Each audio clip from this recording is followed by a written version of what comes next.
This is the examination of the hidden human condition. You're listening to the Hidden Killers Podcast. This is the Hidden Killers Podcast with Tony Brueski. And today we are diving into the world of DNA with Dan Krane, forensic scientist and professor. Last time we talked, it was a lot about Brian Kohberger when some of the DNA conversation was going on there. Today, though, we are going to be talking about the case of the Long Island serial killer and the accusations against who they believe to be the Long Island serial killer, Rex Heuermann. I always want to start with this because we are starting to hear about some DNA matching, pizza crust, those sorts of things.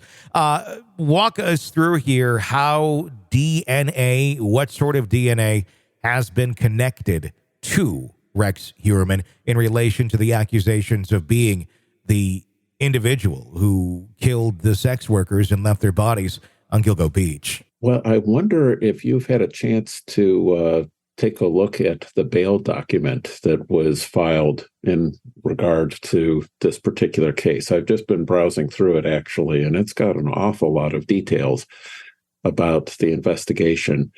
It starts with a lead that the murderer was driving a white Chevy Avalanche. Mm-hmm. And that, in turn, helped them to identify Rex Heuermann as a suspect.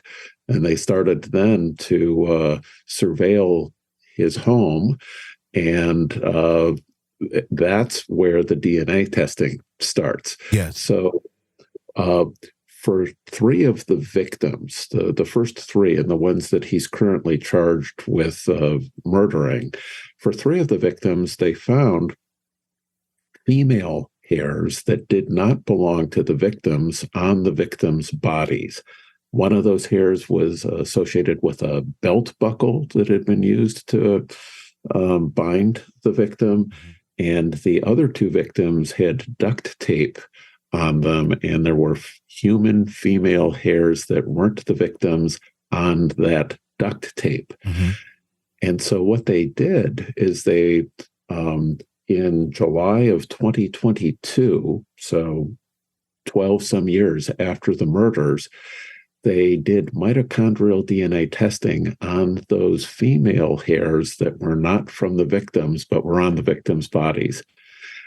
And then at the end of July 21st in 2022, they collected from the trash outside of Heuermann's home 11 bottles and did mitochondrial DNA testing on those 11 bottles and found that there was a match between the mitochondrial DNA they find on those 11 bottles from the trash and the female non-victim hairs on the victims.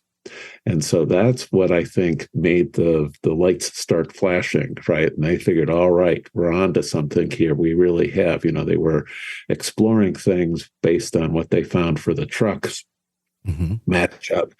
But now they felt that they were really onto something, to the point that they then did DNA testing on a male hair that was found on one of the victims and matched the mitochondrial DNA from that male hair on one of the victims to mitochondrial DNA that they found on some pizza crusts that Heuermann had discarded. And then that's when they knew they had their guy and arrested him, and pretty much gets us where we are today. I want to ask about the female hairs. Did they match that? Was that matched to his wife, to Rex's wife, or were they matched to anyone? I don't know that has been officially established. I don't know that they've actually tested his wife, but they did test 11 bottles that were collected from the trash outside of his home that he shares with his wife. So, if it looks like a duck and sounds like a duck. So, but, and that being said, and I want to talk about the decision that we're going to look at Rex here.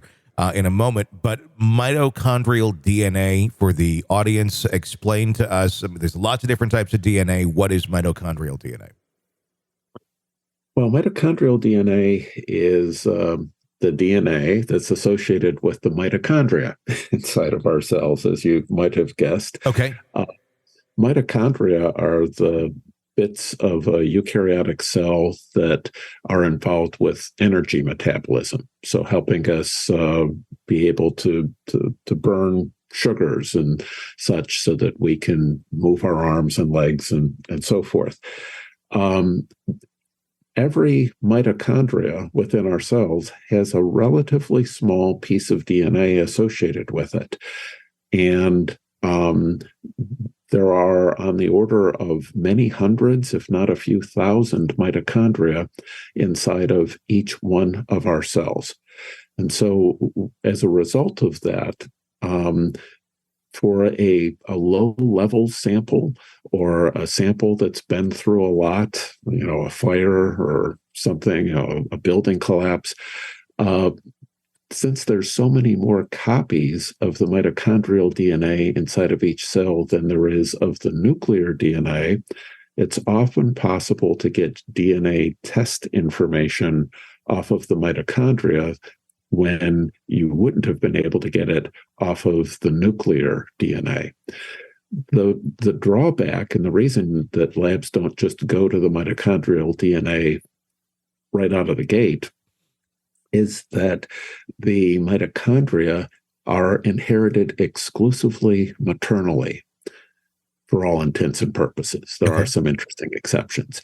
But what that means is that all the mitochondria that you have, Tony, and all the mitochondria that I have are mitochondria that we got from our mothers. And it also means that any mitochondria that our children might have are not ours, but are rather their mothers. And that, in turn, causes them to not be as discriminating, because pretty much everybody who's got a mitochondria, who's got a maternal relative, is going to have the same mitochondrial DNA. So the statistics that you attach are much less impressive than the statistics you get for the nuclear DNA tests, where the numbers, the weight of the evidence is usually described in the quintillions or the quadrillions, such. For mitochondrial test results, the statistics are usually more in terms of thousands or maybe tens of thousands. So they can be useful, but again, jurors these days are expecting numbers in the quintillions, and when they hear thousands, they think something's wrong. Even though the likelihood is extremely low. I mean, if I'm understanding correctly, we have this home and two different mitochondrial DNA attachments found at the home, one from the soda bottles, one from the pizza crust, both matching the same mitochondrial DNA that was found on, was it the burlap sacks that they found it on, if I'm understanding correctly, on some of the victims? The burlap sack was where they found some of the hair. Duct tape is where they found some of these female hair. So it was found on the victims, regardless of what it was. And so you have two different matches, and then it goes back, but it goes back to the same property. That in itself has to raise some odds right there of the chances of not just one, but two matching the same area.